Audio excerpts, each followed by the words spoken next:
يا أيها الذين آمنوا إذا نودي للصلاة من يوم الجمعة فاسعوا إلى ذكر الله وذروا البيع. الحمد لله نحمده ونستعينه ونستغفره ونعوذ بالله من شرور أنفسنا ومن سيئات أعمالنا من يهده الله فلا مضل له ومن يضلله فلا هادي له أشهد أن لا إله إلا الله وحده لا شريك له وأشهد أن محمدا عبده ورسوله. يا أيها الذين آمنوا اتقوا الله حق تقاته ولا تموتن إلا وأنتم مسلمون. يا أيها الناس اتقوا ربكم الذي خلقكم من نفس واحدة وخلق منها زوجها وبث منهما رجالا كثيرا ونساء واتقوا الله الذي تساءلون به والأرحام إن الله كان عليكم رقيبا.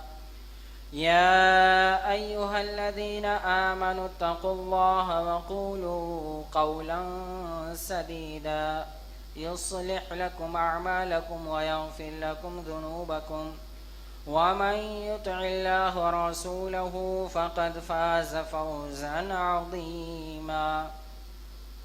أما بعد فإن أصدق الحديث كتاب الله وخير الهدي هدي محمد صلى الله عليه وسلم وشر الأمور محدثاتها وكل محدثة بدعة وكل بدعة ضلالة وكل ضلالة في النار. أعوذ بالله السميع العليم من الشيطان الرجيم. بسم الله الرحمن الرحيم.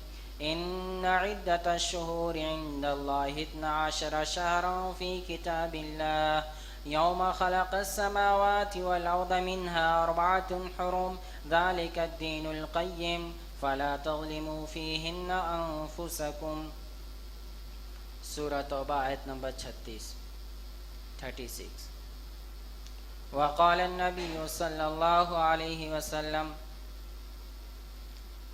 لا عدوى ولا طيرة ولا هام ولا صفر رواہ الشیخان.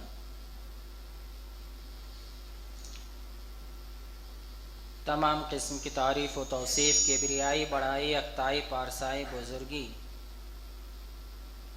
اس رب العالمین کے لیے زیبا ہے جس نے ہمیں ہدایت سے نوازا. سبحان اللہ و بحمدہ عدد خلقہ و رضا نفسہ و زینت عرشہ و مداد کلماتہ. اور بے شمار درود و سلام ہو تمام انبیاء اور رسل پر، خصوصاً رحمت للعالمین صلی اللہ علیہ وسلم پر، کہ جن کی بدولت ہمیں یہ دین ملا، یہ اسلام ملا. اللہم صلی بارک علی محمد وعلی آل محمد کما صلیت و بارکت علی ابراہیم وعلی آل ابراہیم انک حمید مجید. اللہم بارک علی محمد وعلی آل محمد کما بارکت علی ابراہیم وعلی آل ابراہیم انک حمید مجید. خطبہ مسنونہ کے بعد جو آیت شریفہ پڑھی گئی ہے وہ سورہ توبہ کی ہے، آیت نمبر 36. اس میں اللہ رب العالمین نے ارشاد فرمایا ہے ان عدت الشہور عند اللہ 12 شہرا، کہ اللہ کے نزدیک مہینوں کی تعداد 12 ہے. اور یہ کب سے ہے؟ یوم خلق السماوات والارض، جب سے زمین و آسمان کو پیدا کیا ہے. منہا 4 حرم، اس میں سے 4 مہینے جو ہیں وہ حرمت والے ہیں. فلا تظلموا فیہن انفسکم، تو تم ان مہینوں میں اپنے نفسوں پر گناہ کر کے ظلم نہ کرو. تو حرمت والے مہینے وہ عربی کیلنڈر کے حساب سے قمری تاریخ کے 11، 10، 11، 12 یہ تو مسلسل ہیں.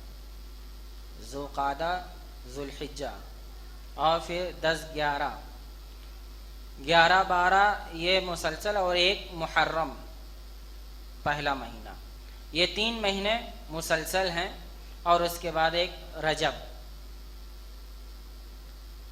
تو ان حرمت والے مہینوں کی اللہ رب العالمین نے خاص طور سے ارشاد فرمایا کہ تم ان میں ظلم نہ کرو، گناہ کے کام نہ کرو، اس لیے کہ معزز مہینے ہیں، محترم مہینے ہیں، ان کا احترام کرو۔ حرمت والے مہینے کا مطلب، حرمت کا مطلب ریسپیکٹڈ، بہت عزت والے ہیں، اللہ کے نزدیک یہ مہینے بہت ہی محبوب ہیں۔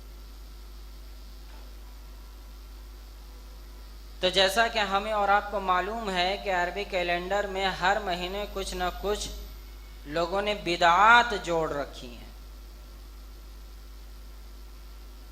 تو اسی میں سے ایک یہ بھی ہے کہ ماہ سفر کی حقیقت قرآن و حدیث کی روشنی میں آج اس پر بات ہوگی۔ یہ محرم کے بعد آتا ہے، حرمت والے مہینے کے بعد۔ تو کچھ لوگ ماہ سفر کے تعلق سے دور جاہلیت کے مطابق آج بھی وہی عقیدہ رکھتے ہیں جو کفار لوگ رکھتے تھے، کہ سفر کا مہینہ منحوس ہوتا ہے، مصیبتوں والا مہینہ ہے، اس میں شادی بیاہ نہیں کرنی چاہیے، دیگر خوشی کے کام نہیں کرنے چاہیے، کوئی بڑا ارادہ نہیں کرنا چاہیے، اس لیے کہ اس میں ناکامی ہاتھ آتی ہے، ایسا لوگ کہتے ہیں۔ تو ان ساری باتوں پر آج بحث ہوگی۔ تو سب سے پہلے یہ بات معلوم ہو گئی کہ مہینوں کو اللہ رب العالمین نے ہی بنایا ہے، یہ کسی انسان کی بنائی ہوئی نہیں ہے، اور ان کی تعداد اللہ نے 12 رکھی ہے، اور یہ سیکوینس میں ہے، ان کو آگے پیچھے کوئی نہیں کر سکتا۔ جیسے جمعہ کے دن کو کہ آج جمعہ ہم لوگ نہیں پڑھیں گے، سیٹرڈے کو پڑھیں گے، تھرسڈے کو پڑھیں گے، آج کل فرصت نہیں ہے اس لیے سنڈے کو پڑھ لیں گے جمعہ، ایسا نہیں چلتا۔ جس چیز کو جہاں پر اللہ نے رکھ دیا وہ وہیں رہے گا، اس کو آگے پیچھے نہیں کر سکتے۔ تو ان مہینوں کو بھی آگے پیچھے نہیں کر سکتے، لیکن کفار مکہ کا یہ عمل تھا کہ کبھی حرمت والے مہینے کو تاخیر کر دیتے یا کبھی تقدیم کر دیتے، کہتے کہ سفر حرمت والے مہینے میں اس سال سے ہے یا یہ آئندہ سال سے نہیں ہے، وہ ایسی باتیں کیا کرتے تھے، اس کو نسی کہتے ہیں۔ وہ آگے والی آیت میں ہے، سورہ توبہ کی آیت نمبر 37 میں، انما النسیء زیادۃ فی الکفر، کہ مہینوں میں آگے پیچھے کرنا یہ کفریہ کام ہے، یہ کفر میں سے ہے۔ خیر، اس مہینے کے تعلق سے اللہ کے رسول صلی اللہ علیہ وسلم کی ایک حدیث ہے جو بخاری اور مسلم میں بھی ہے، لا عن ابی ہریرہ رضی اللہ تعالی عنہ قال قال رسول اللہ صلی اللہ علیہ وسلم، حضرت ابو ہریرہ رضی اللہ تعالی عنہ سے روایت ہے، یہ بیان فرماتے ہیں کہ اللہ کے رسول صلی اللہ علیہ وسلم نے ارشاد فرمایا کہ لا عدوہ، کوئی بیماری چھوا چھات والی نہیں ہے، ولا طیرۃ، اور نہ کوئی چیز بدشگونی کی ہے، ولا حامۃ، اور نہ ہی الو کے بولنے سے کسی کا کوئی نقصان ہوتا ہے، ولا سفر، اور نہ ہی سفر مہینہ منحوس ہے، جیسا لوگ سمجھتے ہیں نیستی والا مہینہ ہے، نحوست والا مہینہ ہے، ایسا کچھ نہیں ہے۔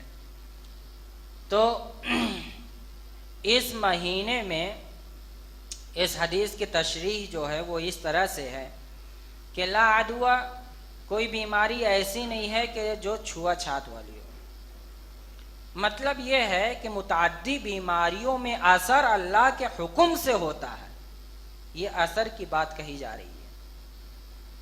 تو دوسری جو روایت میں ہے کہ مجذوم کو دیکھ کر تم ایسے بھاگو جیسے شیر سے بھاگتے ہو، وہ اس لیے ہے کہ کہیں ایسا نہ ہو کہ آدمی کا ایمان کمزور ہو اور وہ یہ سمجھ بیٹھے کہ فلاں سے ملاقات کیا تھا اس لیے مجھ سے یہ بیماری ہو گئی، تو ایسی کوئی بات نہیں ہے۔ یا ایسی بیماری کو بھی کہتے ہیں کہ ایک بار ایک اونٹ میں کسی کو لگ جائے تو پورے باڑے میں، اونٹ کے باڑے میں جتنے بھی ہوں، ایک باڑے میں جتنے اونٹ ہوں، سب کو یہ تکلیف ہو جاتی ہے۔ تو لیکن حدیث کا منشا یہ ہے کہ یہ اللہ کے مرضی کے مطابق ہوتی ہے اور اللہ کی منشا کے مطابق ہوتی ہے۔ بدشگونی لینا، بدشگونی کیا ہے کہ بدشگونی لینے کے کئی طریقے تھے،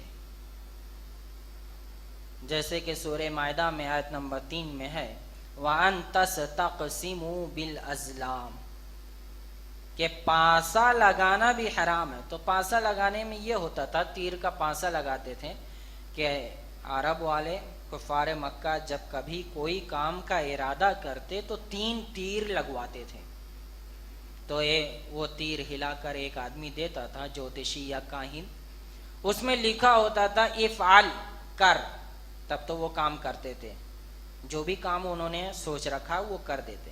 جب آتا لا تفعل، مت کر، تو وہ نہیں کرتے تھے۔ اور تیسرے تیر میں جو ہوتا تھا کچھ بھی نہیں لکھا ہوتا تھا، تو یہ عمل کرتے تھے جب تک 2 میں سے کوئی آ نہ جائے، کر یا نہ کر۔ تو اگر ان کے پاس آ گیا، تیر ہاتھ میں آ گیا کہ نہ کر، تو وہ نہیں کرتے تھے۔ جو بھی ارادہ رکھتے، کاروبار کا، شادی کا، بیاہ کا، سفر کا یا کسی بھی طرح کا، تو وہ کام نہیں کرتے تھے۔ تو اللہ کے رسول صلی اللہ علیہ وسلم نے بھی اسے منع فرمایا، اور اللہ رب العالمین نے آگے فرمایا ذالکم فسق، یہ گناہ کے کام ہے۔ ان تیر کے ذریعے سے تم پیش آمدہ مسائل کا حل نہیں نکال سکتے۔ اور بہت سے لوگ پتھر پھینکتے ہیں، پتھر لکیر کھینچ کے پتھر پھینکتے ہیں، اگر پتھر دائیں طرف چلا گیا تو کریں گے، بائیں طرف چلا گیا تو نہیں کریں گے۔ اور ہمارے ہندوستان میں عام طور سے یہ ہوتا ہے، وہ تو کچھ کرتے نہیں ہیں بدشگونی، لیکن اگر ہو جائے تو وہ پھر آگے نہیں بڑھتے ہیں۔ جیسے کالی بلی راستے میں آ جائے تو سمجھتے بس اب نہیں جانا، یہیں سے گھر واپس، جو بھی ارادہ تھا ختم کرو۔ تو یہ سب غلط بات ہے، کفریہ بات ہے۔ اس بلی کا کیا لینا دینا؟ بلی بیچاری خود ہی ماری پھر رہی ہے، اس کا آپ کے مستقبل سے کوئی لینا دینا نہیں ہے۔ یہ اللہ کا حکم اور اللہ کا فیصلہ ہے جو کچھ بھی ہے۔ تو اس طریقے سے ہمارے ادھر ایک یہ بھی ہوتا ہے کہ بہت سے لوگ گھروں پر اگر کوا بول رہا ہے تو اسے برا سمجھتے ہیں، الو بول رہا ہے تو برا سمجھتے ہیں، روایت آگے آئیں گی۔ تو یہ سب بدشگونی کے اعمال ہیں اور یہ سب کفریہ کام ہے، ان سے بچنا چاہیے۔ یا یہ ولا ہم، اور الو کے بولنے سے بھی کوئی نحوست نہیں ہوتی۔ بہت سے لوگ سمجھتے ہیں کہ الو گھر پر بولتا ہے تو کوئی بری خبر لاتا ہے یا بری خبر کا اشارہ ہوتا ہے، یہ سراسر غلط بات ہے۔ ایسا کچھ نہیں ہے، وہ ایک پرندہ ہے، وہ تو ظاہر سی بات ہے بولے گا، ایسا تھوڑی ہے کہ منہ میں کچھ بند لگا کر رکھا ہے کہ وہ نہ بولے۔ لیکن اسے مستقبل سے جوڑ کر دیکھنا یا اپنے آئندہ مسائل کو جوڑ کر دیکھنا، یہ کفریہ کام ہے کہ الو نے بول دیا تو لہذا یہ بری خبر ہے، ایسا نہیں ہے۔ ولا سفر، اور نہ ہی سفر کوئی بری چیز ہے، منحوس ہے۔ ادھر سفر سے مراد کیا ہے، اس کے بارے میں 3 اقوال ہیں۔ علامہ ابن عثیمین بیان فرماتے ہیں کہ سب سے پہلا قول تو یہ ہے کہ عرب والے اس مہینے کو منحوس سمجھتے تھے۔ منحوس اس لیے سمجھتے تھے کیونکہ ذوالقعدہ اور ذوالحجہ اور محرم میں حج کے سفر سے واپس ہونے کے بعد لوگوں کے درمیان، کفار مکہ کے درمیان لڑائی شروع ہو جاتی تھی۔ عرب والے اس کا احترام نہیں کرتے تھے کیونکہ 3 مہینے حرمت والے جو ہیں اس میں وہ عزت و احترام سے ایک دوسرے سے پیش آتے تھے، لیکن جب سفر کا مہینہ شروع ہو جاتا تو مار دھاڑ، لڑائی، قتل و غارت گیری کرنا شروع کر دیتے، جس کی وجہ سے وہ گھروں سے خالی ہو جاتے یا اپنی جائیداد سے خالی ہو جاتے۔ دوسرا قول یہ ہے کہ یہ ایک پیٹ کی بیماری ہے جو اونٹوں میں لاحق ہوتی ہے، تو جس کی وجہ سے سارے ساتھ میں رہنے والے اونٹوں کو ہو جاتی ہے۔ اور تیسرا قول یہ ہے کہ حرمت کے مہینے میں تقدیم و تاخیر جسے نسی کہتے ہیں وہ نہیں ہے، لیکن پہلا قول ہی راجح ہے کہ عرب والے سفر مہینوں کو منحوس سمجھتے تھے، تو اسلام نے اس کو منع کیا کہ مہینہ، دن یا کوئی چیز منحوس نہیں ہوتی ہے۔ منحوس آدمی کا اپنا عمل ہوتا ہے، اگر وہ برا عمل کر رہا ہے، اللہ کی نافرمانی کر رہا ہے، دین کے خلاف چل رہا ہے، قرآن و حدیث کے خلاف چل رہا ہے، اللہ اس کے رسول کے خلاف چل رہا ہے، تو یقیناً یہ اس کے لیے منحوسی کی بات ہے۔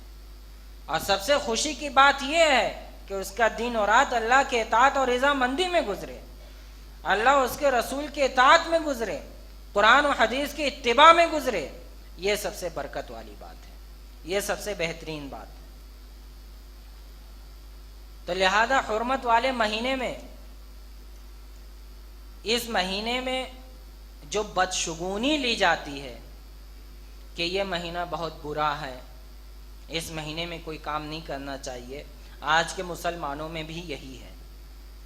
بہت سے مسلمان ایسا سمجھتے ہیں، لیکن انہیں کچھ آیتوں کا میں ذکر کرتا ہوں، اس سے ان پر یہ بات واضح ہو جائے گی کہ بھلائی یا خیر، بھلائی یا برائی، شر یا خیر، یہ اللہ کے ہاتھ میں ہے، کسی دن، رات، سال، مہینے کے ہاتھ میں نہیں ہے، اور نہ ہی کسی جانور کے ہاتھ میں ہے۔ اللہ رب العالمین ہی فیصلہ کرتا ہے کہ کس کے ساتھ کیا ہونا ہے۔ تو لہذا ہمیں اپنا عقیدہ کمزور نہیں کرنا چاہیے چھوٹی چھوٹی باتوں کو دیکھ کر، کیا کہ یہی کالی بلی نے راستہ کاٹ دیا، یا کوئی اندھا آدمی مل گیا، یا یہ کہ کوئی معذور آدمی مل گیا، میرا کام بیکار ہو جائے گا، یہ سب سراسر غلط بات ہے۔ اللہ رب العالمین نے ارشاد فرمایا وَإِن يَمْسَسْكَ اللَّهُ بِضُرٍّ فَلَا كَاشِفَ لَهُ إِلَّا هُوَ، کہ اگر اللہ رب العالمین کوئی مصیبت اتار دے تو کوئی اسے دور نہیں کر سکتا۔ دنیا میں کوئی ایسی طاقت نہیں ہے کہ اللہ نے جو فیصلہ برا کر دیا ہو اسے کوئی ٹال دے۔ وَإِن يُرِدْكَ بِخَيْرٍ فَلَا رَادَّ لِفَضْلِهِ، اور اگر اللہ تعالیٰ کسی کو اپنے فضل سے نوازنا چاہے تو جنات و انسانوں میں اور پوری مخلوقات میں ایسا کوئی نہیں ہے جو اس کے فضل کو روک دے، اس کی رحمت کو روک دے، اس کی برکت کو رکاوٹ بنا دے، ایسا نہیں ہے۔ یصیب بہ من یشاء من عبادی، اپنا فضل اپنے بندوں میں سے جس پر چاہتا ہے کرتا ہے۔ وہو الغفور الرحیم، وہ نہایت بخشنے والا اور مہربانی کرنے والا ہے۔ یہ سورہ یونس کی آیت نمبر 107 ہے۔ وما اصابکم من مصیبت فبما کسبت ایدیکم ویعفو عن کثیر، تمہیں جو بھی مصیبت آتی ہے یہ تمہارے اعمال کا نتیجہ ہے، یہ تمہارے کرتوتوں کا نتیجہ ہے، جیسا عمل ہوگا ویسی بات ہوگی۔ وَيَعْفُو عَنْ كَثِيرٍ، ورنہ تو اللہ تعالیٰ اگر ہر عمل کے بدلے میں سزا دینے لگے تو کوئی اس دنیا میں بچ ہی نہیں سکتا ہے۔ وہ تو بہت سی چیزوں کو معاف کر دیتا ہے، اس کا بدلہ ہی نہیں لیتا ہے۔ اللہ اکبر۔ یہ سورہ شورى کی آیت نمبر 30، سورہ نساء آیت نمبر 79 79، ما اصابک من حسنۃ فمن اللہ، کہ تمہیں جو بھی بھلائی پہنچتی ہے وہ اللہ کی طرف سے ہے۔ وما اصابک من سیئۃ فمن نفسک، اور جو بھی برائی پہنچتی ہے وہ تمہاری طرف سے ہے۔ قل کل من عند اللہ، نہیں، کہہ دو کہ سب چیز اللہ کی طرف سے ہے۔ اللہ کی مشیت ہوتی ہے کہ کس کے ساتھ بھلائی ہو کس کے ساتھ برائی ہو، لیکن ہاں اس میں کبھی کبھی ایسا بھی ہوتا ہے کہ بندوں کا عمل شامل ہوتا ہے جس کی وجہ سے وہ سزا کے طور پر ان پر برائی آ جاتی ہے یا کوئی مصیبت آ جاتی ہے۔ شاہ عبد الحق دہلوی لا عدوى ولا سفر ولا حامہ اس حدیث کے تحت بیان فرماتے ہیں اشعۃ اللمعات میں کہ سفر کو بلاؤں اور آفتوں کے نازل ہونے کا مہینہ سمجھنا یہ سراسر عقیدہ باطل ہے اور اس کی کوئی حقیقت نہیں ہے، اور اگر کوئی ایسا عقیدہ رکھتا ہے تو وہ سراسر حدیث کے خلاف ہے۔ تو لہذا ان آیات سے یہ بات واضح ہو گئی کہ سفر مہینے میں کوئی نحوست نہیں ہے اور نہ کسی چیز میں کوئی نحوست ہے۔ نحوست اگر ہے تو آدمی کے گناہوں کے کاموں میں ہے، اس کے برے اعمال میں ہے، اللہ اس کے رسول کی مخالفت میں ہے، اللہ اس کے رسول کی نافرمانی کرنے میں ہے۔ اس مہینے میں ایسا نہیں ہے کہ اللہ اس کے رسول نے کچھ کام کرنے سے منع کر دیا ہو۔ اگر ہم حدیث میں تاریخ کی ورق گردانی کریں تو ایسے کئی واقعات ملتے ہیں جو اللہ کے رسول صلی اللہ علیہ وسلم نے سفر کے مہینے میں انہیں انجام دیا ہے، سفر کے مہینے میں انجام دیا ہے، جس میں سے ایک یہ بھی ہے کہ سب سے پہلا جو غزوہ ہوا تھا ہجرت سے ٹھیک 12 مہینے کے بعد، اس کو غزوہ ابوا کے نام سے جانتے ہیں۔ اس میں یہ ہوا تھا کہ حضرت حمزہ بن عبد المطلب کو آپ نے عالم دیا تھا، اور صرف مہاجرین ہی صحابہ اکرام تھے اس لشکر میں، اور آپ کفار مکہ کی تجارتی قافلے کا گھیراؤ کرنا چاہتے تھے، تو یہ آپ نے سفر کے مہینے میں دیا تھا، یہ کام سفر کے مہینے میں کیا تھا۔ تو لہذا اس سے یہ پتہ چلا اللہ کے رسول صلی اللہ علیہ وسلم ایسا نہیں ہے کہ سفر کا مہینہ آنے سے کوئی بھی کام کرنے سے رک جاتے، ایسا نہیں۔ اور سن 3 ہجری میں سفر میں ہی اعزل و قارا کا واقعہ بھی پیش آیا، جس میں اعزل و قارا والے لوگوں نے 10 معلمین کو طلب کیا اللہ کے رسول سے، اور فرمایا، کہا کہ اللہ کے رسول ہمیں دینی تعلیم و تبلیغ کے لیے 10 ایسے معلم دیجئے جن سے ہمارے قبیلے میں اسلام پھیل جائے۔ تو اللہ کے رسول صلی اللہ علیہ وسلم نے مرثد بن ابی مرثد غنوی کو ساتھ میں بھیجا، ان کی قیادت میں مکمل 10 لوگوں کو بھیجا، جن کے ساتھ خبیب بن عدی بھی تھے۔ یہ جب حجاز کے سرحدی علاقے بنو حذیل کے کنویں رجیع کے پاس پہنچے تو وہاں پر ان لوگوں نے غداری کی، اور صحابہ اکرام کے ساتھ پھر وہ شہادت کا واقعہ پیش آیا، اور انہیں 8 لوگوں کو وہیں پر شہید کر دیا، اور خبیب بن عدی اور زید بن دثنہ کو غلام اور قیدی بنا کر مکہ میں بیچ دیا، کیونکہ ان کی اچھی قیمت لگتی، کیونکہ بدر میں انہوں نے کفار مکہ کے کئی بڑے لیڈروں کو قتل کیا تھا۔ تو لہذا اس حدیث سے بھی یہ بات واضح ہو گئی کہ اللہ کے رسول صلی اللہ علیہ وسلم سفر کے مہینے میں کوئی بھی کام کرنے سے چوکتے نہیں تھے، رکتے نہیں تھے، کوئی بھی نیک کام ہو اسے فوراً کرتے تھے۔ سن 4 ہجری میں وہ بھی سفر کا ہی مہینہ تھا، بیر معونہ کا، جس میں واقعہ پیش آیا، جس میں 70 صحابہ کرام کو شہید کیا گیا، جس میں سے عصیہ، رال اور زکوان والوں نے مل کر کئی صحابہ کرام، سارے صحابہ کرام کو شہید کر دیا، سوائے کعب بن زید بن نجار کو، جو زخمی کر دیے گئے تھے۔ بعد میں خندق کے دن ان کی شہادت ہوئی۔ تو اللہ کے رسول صلی اللہ علیہ وسلم اس لیے ان معلمین کو، مبلغین کو بھیجنے سے منع نہیں کیا کہ سفر کا مہینہ چل رہا اس لیے نہیں بھیجیں گے، بھیجا آپ نے، اور جو کچھ ہونا تھا وہ ہوا، اللہ رب العالمین کی طرف سے جو کچھ ہونا تھا ہو گیا، قدر اللہ ما شاء ما فعل۔ تو اس سے یہ پتہ چلا کہ جو لوگ اس مہینے کو منحوس سمجھتے ہیں وہ قرآن و حدیث کے خلاف ہیں۔ اس مہینے کے تعلق سے ایک بات یہ بھی ہے کہ اس میں سفر مہینے کی آخری بدھ کو چاشت کے وقت ایک نماز پڑھتے ہیں، اور اس نماز کے پڑھنے کی وجہ بتاتے ہیں۔ اس لیے اس نماز کو پڑھتے ہیں کیونکہ اس میں ہر سال 3,20,000 مصیبتیں ماہ سفر کے آخری بدھ میں نازل ہوتی ہیں، تو اگر یہ نوافل کا اہتمام کرے تو یہ مصیبتیں اس سے ٹل جائیں گی۔ یہ سراسر خرافات کی بات ہے، قرآن و حدیث میں اس کا ذکر نہیں ہے۔ فتاوی اللجنہ الدائمہ جو سعودی عربیہ کی ایک کمیٹی ہے فتویٰ دینے کی، ان کا کہنا ہے کہ اس طرح کی کوئی بھی خاص نماز کتاب و سنت کے ذخیرے میں ہمارے پاس نہیں ہے، اور نہ ہی سلف سے اس کا کوئی ثبوت ہے۔ اور بھی بہت سے لوگ کچھ خاص آیات کو پڑھتے ہیں، اور جو نہ پڑھے تو اس کو پانی میں گھول کے بچوں کو پلا دیتے ہیں، اور یہ کہتے ہیں کہ سال بھر جو بھی مصیبت ہوگی اس سے یہ سب کام کرنے والے، ورد کرنے والے محفوظ رہیں گے۔ سراسر غلط بات ہے، توہمات ہے۔